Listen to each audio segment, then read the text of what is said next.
Bilasiz, konsert uchun juda ko'p tayyorgarlik ko'rasiz. Ham men 9 yilda konsert berganim uchun juda ko'p harakat qildim. Undan keyin dam oldim. Lekin keyingi konsertni uje repertuarlarini yig'ganmiz. Hozircha qo'shiq tanlayapman.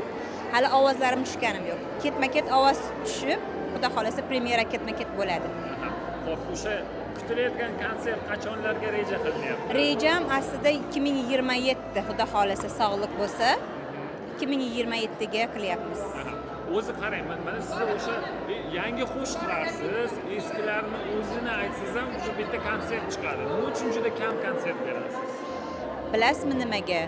Agar bir yaxshi qo'shiq, yaxshi konsertingizda bir esda qoladigan bir syujet deymizmi?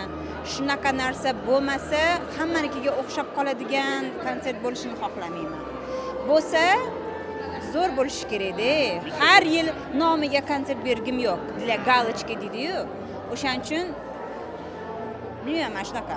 O'ylanaman, har bitta qo'shiqni aytganda o'zimni sahnada tasavvur qilib ko'raman, konsertida, klipida. Shu agar tayyor bo'lsam, bo'ldi, men tayyorman deyman. O'shaning uchun ko'p vaqt ketadi. Hozircha ham mana 2027 deyapmiz, lekin bu ham aniq emas. Agar cho'zilishi ham mumkin.